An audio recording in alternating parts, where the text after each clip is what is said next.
Hello बच्चों, मैं आदित्य मिश्रा आपके इस चैनल में जिसका नाम है मिश्रा क्लासेस आप सभी बच्चों का स्वागत करता हूं। तो बच्चों, जैसे मैंने आपको कल बताया था कि फिजिक्स क्या होता है, फिजिक्स के टाइप्स क्या होते हैं, उसके ब्रांचेस क्या होते हैं, इसके डेफिनेशंस मैंने आपको बताई थी। और मैंने आपको ये भी बताया था कि किस साइंस में कौन सी चीज़ आप पढ़ते हैं। जैसे बायो में आप क्या पढ़ते हैं, किस किस के बारे में आप स्टडी करते हैं, केमिस्ट्री में आप कौन कौन सी चीज़ क्या क्या पढ़ते हैं, फिजिक्स में कौन कौन सी चीज़ क्या क्या पढ़ते हैं। आज हम आपको आपके इस चैप्टर में, जिसका नाम है फिज़िकल वर्ल्ड, जो कि कल का टॉपिक ही चल रहा है, आज हम आपको बताएंगे फंडामेंटल फोर्स क्या है। क्योंकि आपके इस चैप्टर में, जो कि 11th के क्लास फर्स्ट का पहला चैप्टर है, यानी 11th क्लास फर्स्ट बुक का पहला चैप्टर है फिज़िकल वर्ल्ड, भौतिक जगत। इसमें आपको फोर्सेस के बारे में पढ़ना है, यानी फंडामेंटल फोर्सेस के बारे में। जैसे बोर्ड में हमने आपको लिखा है फंडामेंटल फोर्स क्या है। देखिए, मूल बल इसी को हिंदी में कहते हैं। फंडामेंटल फोर्स है क्या? फंडामेंटल फोर्स, कुछ नेचर में ऐसे फोर्सेस पाए जाते हैं, या कुछ नेचर में ऐसे फोर्सेस विद्यमान हैं जिनमें, यानी जिनको प्रेजेंट करने के लिए किसी दूसरे फोर्स की रिक्वायरमेंट नहीं होती है। मीन्स जो खुद में ही इतने स्ट्रांग होते हैं या खुद में ही इतने कैपेबल होते हैं कि वो प्रेजेंट होने के लिए किसी दूसरे फोर्स की ज़रूरत नहीं पड़ती। मीन्स जितने भी फोर्सेस हैं, जैसे फंडामेंटल फोर्स को छोड़ करके बाकी जो फोर्सेस हैं, इन्हीं फोर्सेस के थ्रू क्या करते हैं, उनको अराइज किया जाता है या उनको रिप्रेजेंट किया जाता है। तो नेचर में कुछ ऐसे फोर्सेस पाए जाते हैं जो कहीं से उत्पन्न नहीं होते, कहीं से डिराइव नहीं होते, वो खुद ही एक नेचुरल प्रोसेस होता है उनके अंदर डिराइव्ड होने का। वो हमारे क्या होते हैं, फंडामेंटल फोर्सेस होते हैं। अभी तक आपके 11th में जो 4 टाइप्स के फंडामेंटल फोर्सेस रिसीव किए गए हैं या प्राप्त किए गए हैं, वो 4 हैं। कौन कौन से? पहला आपका है ग्रेविटेशनल फोर्स। क्या होता है ग्रेविटेशनल फोर्स? जिसको हिंदी में हम कहते हैं गुरुत्वाकर्षण बल। क्या कहते हैं? गुरुत्वाकर्षण बल कहते हैं। ठीक है बच्चों। उसके बाद दूसरा हमारा क्या होता है? EMF, जिसको इंग्लिश में हम कहते हैं इलेक्ट्रोमैग्नेटिक फोर्स। क्या कहते हैं? Electromagnetic force. हिंदी में जिसको कहते हैं वैद्युत चुंबकीय बल। क्या कहते हैं? वैद्युत चुंबकीय बल कहते हैं। ठीक है। उसके बाद हम बात करते हैं, थर्ड हमारा जो होता है वो हमारा कौन सा होता है? Strong nuclear force. Short form में SNF कहते हैं, स्ट्रॉन्ग न्यूक्लियर फोर्स कहते हैं। जिसको हम क्या कहते हैं? प्रबल नाभिकीय बल। क्या कहते हैं? प्रबल नाभिकीय बल कहते हैं इसको। ठीक है। फिर उसके बाद क्या है? चौथा हमारा क्या होता है? Weak nuclear force. Weak nuclear force, जिसका शॉर्ट फॉर्म होता है WNF। इसको क्या कहते हैं? दुर्बल नाभिकीय बल। कौन सा? दुर्बल नाभिकीय बल कहते हैं। ठीक है, नाभिकीय बल कहते हैं। ठीक है। थोड़ा सा इंग्लिश या हिंदी अगर मिस्टेक हो जाती है तो आप समझ लीजिएगा। चलिए, आइए, 4 प्रकार के ही आपके फोर्सेस हैं। इन्हीं 4 प्रकार के फोर्सेस को आपको स्टडी करना है, आपको पढ़ना है। कौन कौन से? ग्रेविटेशनल फोर्स आपका है, EMF है, इलेक्ट्रोमैग्नेटिक फोर्स है, और स्ट्रॉन्ग न्यूक्लियर फोर्स है, और कौन सा है? वीक न्यूक्लियर फोर्स है। तो हम सबसे पहले फोर्सेस की बात करते हैं, ग्रेविटेशनल फोर्स। देखिए, फोर्सेस तो वैसे बहुत सारे हमारे नेचर में होते हैं। जैसे हम बात करते हैं घर्षण बल, फ्रिक्शन फोर्स, विस्कोसिटी, जिसको हम श्यान बल कहते हैं। ऐसे बहुत सारे फोर्सेस होते हैं, बट वो सारे फोर्सेस किसी न किसी, इन चारों में से किसी न किसी पर डिपेंड होते हैं। अगर इन चारों में से जिस पर वो डिपेंड है, उस फोर्स को हटा देंगे तो वो फोर्स भी क्या हो जाएगा? हट जाएगा। उसका भी अपना खुद का वजूद जो है, वो अस्तित्व जो है, ख़त्म हो जाएगा। ठीक है। चलिए, तो सबसे पहले हम पढ़ते हैं ग्रेविटेशनल फोर्स की। किसकी बात करते हैं? ग्रेविटेशनल फोर्स की बात करते हैं। इसके बारे में हम आपको बताएंगे कि ये बल आया कहाँ से, इसको अराइज कैसे किया, कौन किसने, कौन साइंटिस्ट ने इसको खोजा था। उसके बाद उसके रूल्स क्या हैं वो बताएंगे। उसके बाद हम आपको बताएंगे कि इसकी प्रॉपर्टी क्या है। बस इतना ही पढ़ना है। बाकी डिटेल आपको आपके इसी क्लास में, 11th की क्लास में, आगे वाले चैप्टर में आपको ये पूरा एक चैप्टर दिया गया, उसमें आपको उसको पढ़ना है। चलिए, देखिए फिजिक्स जो है बहुत इजी है। तो कुछ बच्चे कहते हैं फिजिक्स बहुत या समझ में नहीं आता, पढ़ते हैं सुबह शाम को गायब हो जाता है, जब तक क्लास में रहते हैं मज़ा आता है, उसके बाद नहीं आता। भाई सिंपल सी चीज़ है। जैसे अगर आपको कोई अच्छी चीज़ है, अच्छी चीज़ खानी है, जैसे मान के चलो किसी को पनीर बहुत पसंद है, तो पनीर ऐसे थोड़ी बनती है। पनीर तो ऐसे बना के खा लोगे तो कोई दिक्कत नहीं, अच्छी उतनी अच्छी तो नहीं बनेगी ना। टेस्ट लाने के लिए क्या उसमें टाइम देना पड़ता है ना। तो ऐसे ही इसको भी समझने के लिए थोड़ा सा इसमें टाइम देना पड़ता है। थोड़ा सा टाइम आप दीजिए, इंटरेस्ट आप खुद करिए। इंटरेस्ट जब तक आपका नहीं आएगा तब तक मज़ा नहीं आएगा। चलिए ग्रेविटेशनल फोर्स की हम बात करते हैं। देखिए ग्रेविटेशनल का मतलब ही होता है अट्रैक्ट। ग्रेविटी का मतलब क्या होता है? अट्रैक्ट, आकर्षित करना। इस फोर्स को सबसे पहले जो दिया था वो वैज्ञानिक थे न्यूटन साहब। कौन से थे? Newton, sir Isaac Newton. Newton ने ये कहा कि इस यूनिवर्स में जितने भी दो ऑब्जेक्ट होंगे, किन्हीं दोनों ऑब्जेक्ट की इन्होंने बात कर दी। किसकी बात कर दी? दो ऑब्जेक्ट को ले लिया, यूनिवर्स में से किसी दो ऑब्जेक्ट को ले लिया। जैसे एक प्लैनेट मान के चलो अर्थ ले लिया, एक प्लैनेट मान के चलो सैटर्न ले लिया, स्टार कोई भी आप ले लिया, या मून ले लिया, सैटेलाइट ले लिया, कोई दो ऑब्जेक्ट की बात की। इन्होंने कहा जितने इस यूनिवर्स में जितने भी ऑब्जेक्ट हैं उनमें से किन्हीं दो ऑब्जेक्ट के बीच की डिस्टेंस अगर आर होती है तो उन दोनों ऑब्जेक्ट के बीच में एक अट्रैक्शन फोर्स काम करता है। कौन सा फोर्स काम करता है? Attraction force. कौन सा? ये फोर्स काम करता है। किस टाइप का होता है? अट्रैक्शन होता है, अट्रैक्ट करता है। सिर्फ अट्रैक्ट करता है, आकर्षित करता है। रिपल की बात नहीं की। क्या कहा उन्होंने? इस यूनिवर्स में अगर दो मास यानी दो ऑब्जेक्ट लेते हैं जिनके मास m1 और m2 हैं और उनके बीच की डिस्टेंस अगर r होती है तो उनके बीच में जो अट्रैक्शन फोर्स होता है वो क्या होता है? डायरेक्टली प्रोपोर्शनल होता है प्रोडक्ट ऑफ मास यानी m1 m2 के। उसके बाद इन्होंने क्या कहा? जो अट्रैक्शन फोर्स होता है वो इनवर्सली प्रोपोर्शनल होता है distance between two object. Means f is directly यानी इनवर्सली प्रोपोर्शनल 1/r²। ये इन्होंने सेकेंड रिजल्ट का, अपना सेकेंड स्टेटमेंट का। इस दोनों स्टेटमेंट को जब इन्होंने सॉल्व किया, यानी क्या, in equation number first and second को जब कंपेयर किया, क्या किया? कंपेयर किया, comparing equation first and second. जब दोनों इक्वेशन की कंपेयर किया, तुलना किया, तो आया क्या? f is directly proportional m1 m2/r²। अब देखिए फिर एक और यहाँ पे इन्होंने बात कर दी। इस डायरेक्टली प्रोपोर्शनल को इनको हटाना था। तो कॉमन सी बात है, आप जानते हैं किसी भी क्लास में अगर कोई एक स्टूडेंट्स पढ़ रहा है और वो अगली क्लास में जाएगा तो उसके प्लेस पे कोई ना कोई चीज़ तो आएगा। जब इन्होंने इसको हटाने की बात की तो f equals to directly proportional को हटाकर एक कांस्टेंट लगाया जिसको इन्होंने कैपिटल G कहा, और ये ग्रेविटेशनल कांस्टेंट इन्होंने कहा। क्या? G m1 m2/r²।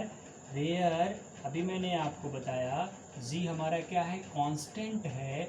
क्या होता है? Gravitational constant. क्या इन्होंने कहा? Gravitational constant. अब G की वैल्यू होती है, क्योंकि कांस्टेंट है ना, तो कॉमन सी बात है इसकी वैल्यू। तो उन्होंने अपने प्रैक्टिकल में यानी इन्होंने इस पर क्या किया? रिसर्च किया। रिसर्च करने के बाद कहा G की जो वैल्यू होती है 6.67 × 10⁻11 न्यूटन मीटर स्क्वायर पर किलोग्राम स्क्वायर। अब देखिए कहाँ से न्यूटन मीटर स्क्वायर पर किलोग्राम आया है, ये आपको इसमें पढ़ने की ज़रूरत नहीं है। ये जब हम आपको ग्रेविटेशनल फोर्स पढ़ाएंगे, ये चैप्टर पढ़ाएंगे, तो उसमें आपको बताएंगे कि ये कहाँ से आया है, कैसे इसको अराइज किया गया है, इसका डायमेंशन क्या होता है, वो डायमेंशन के फॉर्म में बताएंगे कि डायमेंशन कैसे निकाला जाता है। अभी यहाँ पे इसको पढ़ने की जरूरत नहीं। अभी आपको सिर्फ इतना ही पढ़ना है कि ग्रेविटेशनल फोर्स है क्या। मीन्स F इक्वल्स टू, जो इन्होंने रिजल्ट दिया, F इक्वल्स टू क्या दिया इन्होंने result? F equals to G m1 m2/r²। ये ग्रेविटेशनल फोर्स होता है। मतलब ये है कि अगर मास को आप बढ़ाते चले जाएंगे, इस फर्स्ट इक्वेशन से आप कम देखिए, अगर मास को आप बढ़ाते चले जाएंगे यानी ऑब्जेक्ट अगर आपका बढ़ता चला जाएगा तो उनके बीच जो अट्रैक्शन फोर्स है वो भी क्या करता जाएगा? इंक्रीज करता जाएगा, because they are directly proportional each other. उसके बाद डिस्टेंस की इन्होंने बात की, यानी डिस्टेंस को जैसे जैसे आप बढ़ाते चले जाओगे वैसे वैसे क्या होता जाएगा? फोर्स आपका कम होता जाएगा। ठीक है। अब एग्जाम्पल देखिए, एग्जाम्पल मैं थोड़ा सा आपको ही रिलेट करके दूंगा, क्योंकि आपका एग्जाम्पल थोड़ा से रिलेट अगर करके आपको दूंगा तो आपको ज़्यादा समझ में आएगा। देखिए क्या होता है, जैसे कि आप जानते हैं आप घर के पास रहिए, फैमिली के मेम्बर के साथ यानी आपके पेरेंट्स के साथ रहिए तो उनका फोर्स आप पर ज़्यादा रहेगा। रात में आए, कहाँ गए थे, कैसे गए थे, एक्सेट्रा। अब कहीं बाहर हॉस्टल में आप रह रहे हैं तो आप रात भर ना आइए, 2-3 दिन आइए, कौन पूछ रहा है। डिस्टेंस बढ़ गई तो अट्रैक्शन फोर्स भी क्या हो गया आपका, बढ़ गया कि नहीं बढ़ गया, क्या हो गया, डिस्टेंस बढ़ गई तो अट्रैक्शन फोर्स भी आपका क्या हो जाएगा, बढ़ जाएगा। इसी की इन्होंने बात की, ठीक है। चलिए, थोड़ा सा कैमरा हमारा हिल रहा है इसलिए थोड़ा सा उसको एडजस्ट कर रहे हैं, चलिए कोई बात नहीं। अब ये बात हो गई, ठीक है। अट्रैक्शन फोर्स, सिर्फ अट्रैक्शन फोर्स होता है। अच्छा, इनमें कुछ प्रॉपर्टी थी, प्रॉपर्टी लिखना है, लिख लीजिए, क्योंकि प्रॉपर्टी बहुत इंपॉर्टेंट होती है। अगर प्रॉपर्टी आप नहीं लिखेंगे तो एग्ज़ाम में पूछ सकता है, ठीक है। तो लिख लीजिए, आप पेन कॉपी उठा लीजिए। इन्होंने पहली इस पूरे रिजल्ट को देखने के बाद इन्होंने प्रॉपर्टी क्या बताई, इन्होंने इसमें पहली प्रॉपर्टी ये बताई कि it is a universal attractive force. मतलब it is a universal attractive force, या एक यूनिवर्सल सिर्फ अट्रैक्ट कर सकता है, अट्रैक्टिव फोर्स होता है, रिपल्सन इसमें नहीं होता, क्योंकि दो मास एक दूसरे को कभी रिपल नहीं करेंगे। अगर रिपल होता तो जैसे ये मार्कर है, अगर हम इसको गिरा रहे हैं तो नीचे ना आकर के ऊपर जा सकता था। इसीलिए इन्होंने कहा it is a universal attractive force. दूसरा इन्होंने क्या प्रॉपर्टी इसकी बात की, दूसरी इन्होंने प्रॉपर्टी की बात की, it is directly proportional to the product of mass. पहले इक्वेशन से आपको पता चल गया, ठीक है। और ठीक है, it is directly proportional to the product of mass, किसके मास की, ऑफ द टू बॉडी, किसी भी दो बॉडी के डायरेक्टली प्रोपोर्शनल होता है। तीसरी प्रॉपर्टी इन्होंने क्या क्या कही, इट्स ओबे इनवर्स स्क्वायर लॉ। ये स्क्वायर लॉ है ना, यानी किसी एक को आप बढ़ाएंगे तो कोई एक घट जाएगा, स्क्वायर के फॉर्म में है ना, तो ये क्या है, ये एक फॉलो करता है, यानी it's follow inverse square law. अगली प्रॉपर्टी इन्होंने क्या कही, it is a long range force, it is a long range force, does not need any intervening medium for its operation. इसका इन्होंने क्या कहा कि ये एक लॉन्ग रेंज का फोर्स होता है। भाई अगर आप सोचो, ये दो मास है, दोनों एक क्या है, एक दूसरे के पास लेके आओगे तो क्या ये दोनों एक दूसरे को अट्रैक्ट करेगा, नहीं करेगा ना। क्यों, क्योंकि ये हैवी बॉडी के लिए होता है और लॉन्ग रेंज का होता है। दोनों में से कोई एक हैवी बॉडी होनी चाहिए, लॉन्ग रेंज का होता है। लॉन्ग रेंज का मतलब जैसे हमारे अर्थ है, एक प्लैनेट है, एक प्लैनेट से दूसरे स्टार या दूसरे सैटेलाइट के बीच जो अट्रैक्शन फोर्स होता है, जैसे हमारी अर्थ है, अर्थ मून है, अर्थ मून एक दूसरे को क्या अट्रैक्ट किए, तभी तो एक दूसरे पर बैलून की जैसे लगी हुई है ना, तो ये लॉन्ग रेंज का फोर्स होता है। अगली इन्होंने प्रॉपर्टी क्या बताई, अगली प्रॉपर्टी इन्होंने ये कही कि gravitational force between two bodies that not need depend upon the presence of their other body. मतलब ये है कि अगर ग्रेविटेशनल फोर्स लग रहा है, उनके बीच में अगर कोई एक दूसरी बॉडी आ जाए तो उस पर कोई उसका इफेक्ट नहीं पड़ता। जैसे मान के चलो ये मार्कर है, यहाँ पे कोई एक दूसरी बॉडी आ जाए तो ऐसा नहीं कि ये इसको अट्रैक्ट करे, ये भी अट्रैक्ट करेगा और जितना फोर्स नीचे लग रहा था उतना ही करेगा, ठीक है। चलिए अगली प्रॉपर्टी क्या कही इन्होंने, it is the weak force known in nature. ये इंपॉर्टेंट चीज़ है, ये जो फोर्स है ग्रेविटेशनल फोर्स है, जितने भी अभी आपने फोर टाइप के आपने फंडामेंटल फोर्स पढ़ा है, सारे फोर्स में ये सबसे वीक फोर्स होता है। यूनिवर्स में जितने भी आपको फोर्सेस पता चले हैं, जो 4 टाइप के आपको मैंने फोर्सेस बताए हैं, ये सारे फोर्सेस से वीक फोर्स होता है। इसीलिए इसको कहा गया है दुर्बल नाभिक, यानी दुर्बल पर, क्या कहा गया, दुर्बल पर। चलिए नेक्स्ट इन्होंने क्या कहा, it is a central force. क्या होता है, सेंट्रल फोर्स। अच्छा, सेंट्रल फोर्स क्या होता है, सबसे बड़ी कन्फ्यूज़न ये होगी।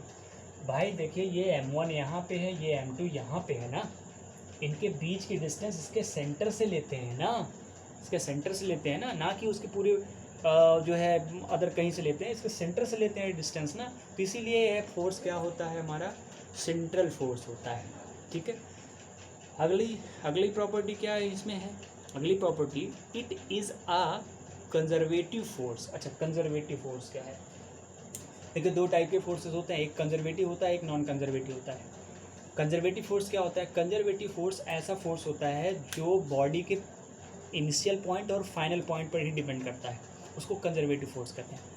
एग्जाम्पल के तौर पर, जैसे ये मार्कर है, ये होल्ड के ऊपर से नीचे अगर गिराएंगे तो ये ऊपर से नीचे ही तो आएगा ना, यानी ये क्या, या तो यहाँ रुका रहे जहाँ होल्ड किया या तो नीचे रुकेगा, बाकी बीच में तो ये मोशन करेगा कि नहीं करेगा, बीच में क्या कोई दिक्कत इसमें आ रही है, नहीं आ रही ना। तो ये इनिशियल और फाइनल पर ही तो डिपेंड कर रहा है, इसलिए हम कह सकते हैं कि ये क्या होता है, एक टाइप का कंजर्वेटिव फोर्स होता है। और अगर पूरे पाथ पर डिपेंड करेगा फोर्स, तब क्या होगा, नॉन कंजर्वेटिव फोर्स होगा, जैसे friction force non conservative force है। ठीक है, चलिए उसके बाद इतनी ही इन्होंने इसके बीच में क्या है, इतने ही आप प्रॉपर्टी इसमें पढ़ेंगे, इससे ज़्यादा इसमें प्रॉपर्टी आपको नहीं पढ़ना है। चलिए दूसरे फोर्सेस की बात करते हैं, आज दोनों फोर्स बता देते हैं हम। ठीक है, हो सकता है प्रॉपर्टी आपको इलेक्ट्रोमैग्नेटिक फोर्स की ना बता पाएँ तो नेक्स्ट वीडियो में बताएंगे, बट आपको आज फोर्स बता देंगे क्या है। इतनी बात समझ में आ गई, नोट्स इसको कर लिया ही होगा आप लोगों ने। चलिए इसको इरेज करते हैं, अब दूसरे फोर्सेस की बात करते हैं। ये फोर्स आप 11th में पढ़ेंगे। ठीक है, इसके बारे में डिटेल आप पढ़ेंगे, इसमें ही आप पढ़ेंगे एस्केप वेलोसिटी, पलायन वेग जिसको कहते हैं, कोई सैटेलाइट कैसे भेजते हैं ऊपर, ये भी आप पढ़ेंगे। सैटेलाइट पर ऑब्जेक्ट है कोई तो उसको अब वेट फील होगा कि नहीं होगा, ये सारी चीज़ पढ़ेंगे। तो चलिए नेक्स्ट फंडामेंटल फोर्स की बात करते हैं। दूसरी हमारी क्या थी, दूसरी हमारी थी इलेक्ट्रोमैग्नेटिक फोर्स। क्या थी, इलेक्ट्रोमैग्नेटिक फोर्स। ठीक है, यानी वैद्युतचुंबकीय, क्या होता है, वैद्युतचुंबकीय बल। जैसे इसके वर्ड से ही आपको लग रहा है कि ये इलेक्ट्रिक से डिपेंडेड है, इसका मतलब चार्ज, इसमें चार्ज इंपॉर्टेंट रोल करेगा। इसको कौन दिया था, इसको कूलाम साहब ने दिया। किसने दिया था, एक कूलाम साहब है, उन्होंने इसको नियम को दिया था। कूलाम साहब ने क्या कहा, अगर हम 2 पॉइंट चार्ज लेते हैं, कौन से चार्ज लेते हैं, पॉइंट चार्ज। अच्छा, पॉइंट चार्ज क्या होता है, पॉइंट चार्ज का मतलब छोटा सा चार्ज होता है। ठीक है, बड़ा चार्ज इन्होंने नहीं लिया, पॉइंट चार्ज, छोटा सा चार्ज लिया। इन्होंने कहा अगर 2 पॉइंट चार्ज लेते हैं और दोनों के बीच की दूरी हम क्या रख लेते हैं, डिस्टेंस r रख लेते हैं। क्या, अगर हम 2 पॉइंट चार्ज लेते हैं, क्या लेते हैं, 2 पॉइंट चार्ज लेते हैं।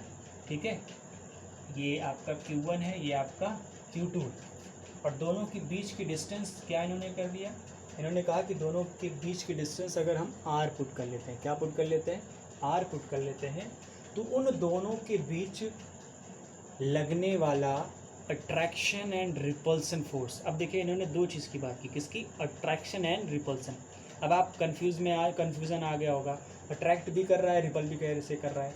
तो भाई आपने पढ़ा है चार्ज कितने टाइप के होते हैं, चार्ज आपके 2 टाइप के होते हैं, एक आपका पॉजिटिव चार्ज आपका होता है, एक आपका नेगेटिव चार्ज होता है, यही तो होता है ना, एक आपका पॉजिटिव चार्ज, एक आपका क्या होता है, नेगेटिव चार्ज होता है। तो अगर हम 2 चार्ज ले रहे हैं, पॉजिटिव लेंगे तब क्या होगा, जब 2 चार्ज लेंगे पॉजिटिव लेंगे तो जाहिर सी बात है like charge always ripple each other, समान आवेश हमेशा एक दूसरे को क्या करते हैं, रिपल करते हैं ना, प्रतिकर्षित करते हैं, नहीं करते हैं। और अनलाइक चार्ज हमेशा एक दूसरे को क्या करते हैं, अट्रैक्ट करते हैं कि नहीं करते हैं। एग्जाम्पल, जैसे अगर आपको दोस्ती करनी है और आपके पास 2 ऑप्शन, एक बॉयज़ एक गर्ल्स, तो आप किससे करोगे, गर्ल्स से करोगे ना, है ना।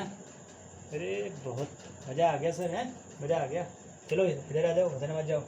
मतलब ये है, अगर लाइक चार्जेस हैं, लाइक चार्जेस क्या होंगे, एक दूसरे को हमेशा अट्रैक्ट नहीं करेंगे, रिपल करेंगे। और अनलाइक चार्जेस हैं, अनलाइक का मतलब एक पॉजिटिव एक नेगेटिव, तो हमेशा एक दूसरे को क्या करेगा, अट्रैक्ट करेगा।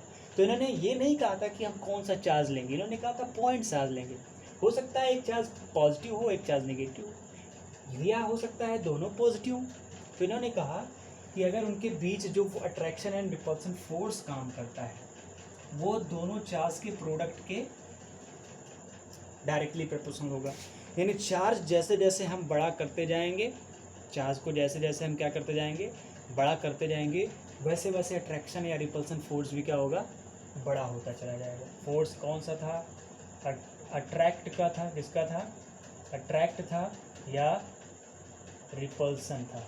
ठीक है, दूसरा इन्होंने क्या स्टेटमेंट कहा, दूसरा इन्होंने ये कहा कि जो अट्रैक्शन फोर्स या रिपल्सन फोर्स होता है वो दोनों चार्ज के बीच के डिस्टेंस के स्क्वायर के इन्वर्सली होता है, यानी 1/r²।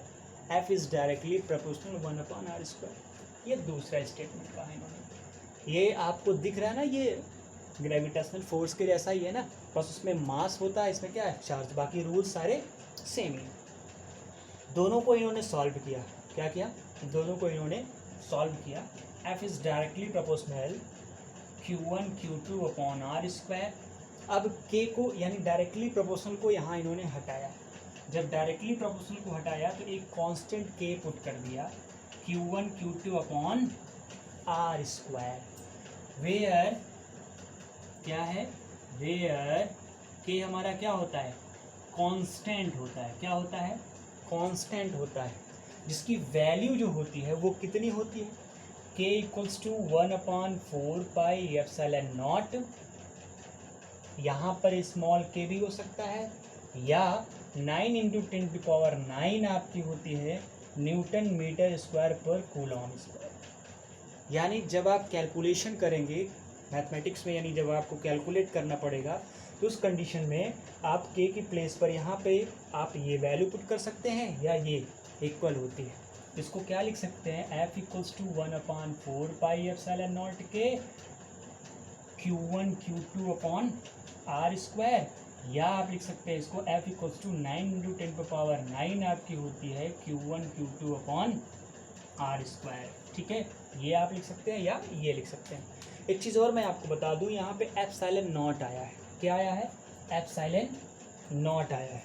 यहाँ लिख देते हैं, चलिए यहाँ लिख देते हैं। ठीक है, यहाँ पे क्या आया है, ये आपका यहाँ पे ε0 आया है। ε0 को हम क्या कहते हैं? Permeability of free space. क्या कहते हैं? परमिबिलिटी ऑफ फ्री स्पेस कहते हैं, स्पेस। ठीक है, हिंदी में इसको क्या कहते हैं? हिंदी वाले आप क्या कहते हैं? चलिए मैं बताता हूँ। निर्वात की वैद्युशीलता। क्या कहते हैं? निर्वात की वैद्युशीलता। इंग्लिश CBSE वाले आप समझ लिए परमिबिलिटी ऑफ फ्री स्पेस होती है। ये भी एक कांस्टेंट वैल्यू है। इसकी वैल्यू भी क्या आती है, ε0 = 8.85 × 10⁻⁻12 आती है। क्या आती है? -12 आती है। ठीक है, इसकी वैल्यू कितनी होती है? इसकी वैल्यू जब आप निकालेंगे तो इसकी यानी यूनिट्स जब बात करेंगे तो इसी की जस्ट अपोजिट हो जाती है, यानी कूलॉम स्क्वायर पर न्यूटन मीटर स्क्वायर। ठीक है, ये इसकी वैल्यू होती है। तो ये आपकी हो गई। अच्छा, ये के क्या है? अगर एयर होगा तो के की वैल्यू 1 होगी। क्या होगी? एयर होगा तो यहाँ पे के की वैल्यू 1 हो जाएगी, या किसी दूसरे मीडियम में रख दिया जाएगा तो उसकी वैल्यू वहाँ पे गिवन होगी, वो रखना पड़ेगा। ठीक है, तो ये आपका क्या होता है, इस रूल्स को हम क्या कहते हैं, इलेक्ट्रोमैग्नेटिक फोर्स कहते हैं। इसको सबसे पहले कूलॉम साहब ने दिया था, मीन्स कूलॉम ने ही इसको दिया था। अब इसकी प्रॉपर्टी है, अब इसकी प्रॉपर्टी आज तो नहीं है, बताएंगे। आज तो वीडियो बहुत लंबा हो जाएगा थोड़ा सा, इसलिए इसकी प्रॉपर्टी जो है हम आपको कल बताएंगे। और इसकी प्रॉपर्टी के साथ कल हम आपको स्ट्रॉन्ग न्यूक्लियर फोर्स और वीक न्यूक्लियर फोर्स दोनों फोर्सेस आपको बता देंगे। तो गैस, आपको समझ में आ गया होगा। जिसको नहीं आएगा वो कमेंट करके मुझे बता देगा कि ये चीज़ नहीं आई सर। ठीक है, और दूसरी चीज़ ये है, आप लोगों से बहुत ही रिक्वेस्ट है कि प्लीज़ अगर वीडियो आपको पसंद आती हो तो लाइक करिए और सब्सक्राइब करिए, उसको अपने दोस्तों में शेयर करिए, जिससे कि अपना ग्रुप बनेगा एक ज़्यादा। जब ग्रुप बनेगा तो पढ़ने में और पढ़ाने में इंटरेस्ट आएगा, बहुत मज़ा आएगा। ठीक है, और थोड़ा से आप मेहनत करिए, थोड़ा से आप पढ़िए, ज़्यादा नहीं मैं पढ़ने के लिए कर रहा हूँ, बहुत छोटा सा, बहुत एक इतनी छुट्टू ब टाइम मतलब एक एनफ टाइम आप निकालिए, 1 घंटे 1.5 घंटे, जो कि फिजिक्स को आप दीजिए। बहुत ही इंटरेस्टिंग सब्जेक्ट है। ठीक है, अगर आपको समझ में आ जाएगा तो फिर जल्दी, गारंटी मैं दे रहा हूँ, जल्दी आपसे ये स्लिप नहीं करेगा माइंड से। तो ठीक है guys, I hope enjoy, thank you very much।